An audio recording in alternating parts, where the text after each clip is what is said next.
તો પાટણ જિલ્લાના રાધનપુરમાં આયોજિત Ramanandi premier league 2026 night cricket ટુર્નામેન્ટનું ભવ્ય સમાપન થયું। 3 દિવસ સુધી ચાલેલા આ ટુર્નામેન્ટમાં કુલ 8 ટીમો અને 88 ખેલાડીઓએ ભાગ લીધો હતો।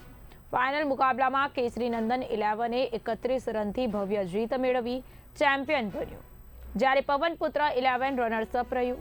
ટુર્નામેન્ટમાં શ્રેષ્ઠ પ્રદર્શન કરનાર ખેલાડીઓને સન્માનિત કરવામાં આવ્યા। ગિરીશ દાદર મેન ઓફ ધ મેચ અને બેસ્ટ બોલર બન્યા, જ્યારે મેહુલ અંબાડાને બેસ્ટ બેટ્સમેન અને મેન ઓફ ધ મેચ સિરીઝનો ખિતાબ મળ્યો હતો। સાથે જ ચેમ્પિયન અને રનર્સઅપ ટીમને ટ્રોફી અર્પણ કરીને ખેલાડીઓનું સન્માન પણ કરવામાં આવ્યું। सीजन 6 એનો ટુર્નામેન્ટ 3 નાઇટ ચાલી હતી, એમાં ટોટલ 8 ટીમોએ ભાગ લીધો હતો। આજે છેલ્લી નાઇટ 2 સેમીફાઇનલ અને 1 ફાઇનલ રમાઈ હતી।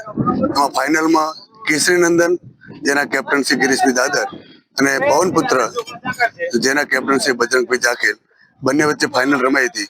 એમાં કેસરી નંદન ટીમ વિજેતા બની હતી। આ ટુર્નામેન્ટમાં તમામનો સહયોગ સારો મળ્યો હતો, તમામ દાતાઓ, તમામ ખેલાડીઓ અને સમાજ બંધુઓનો તમામનો। આ ટુર્નામેન્ટમાં રનર્સઅપ ટીમ બજરંગભાઈ જાખેરની હતી।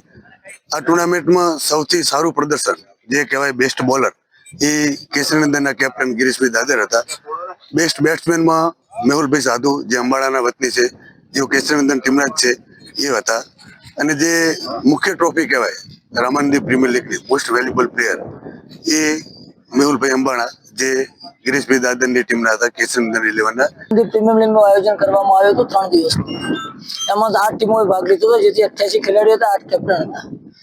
એમાંથી 2 ટીમો ફાઇનલમાં આવી, પવનપુત્રા અને કેસરીનંદનના કેપ્ટન ગિરીશભાઈ દાદર જે હું પોતે અને બજરંગભાઈ જાખેર જે પવનપુત્રના કેપ્ટન મારી બાજુમાં જ છે, જે મારી હરીફ ટીમ હતી, એ ટીમ હતી તો જ હું વિજેતા બન્યો।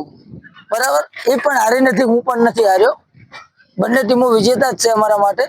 અને ખેલદિલીની ભાવના હતી, બધા ભાઈઓ હતા, એકબીજાને આત્મીયતા વધે એના માટે અમે ખેલદિલી આયોજન કરીએ છીએ। દર વખતે સમાજનું આયોજન થાય છે અને સારું એવું સક્સેસફુલ આયોજન થાય છે।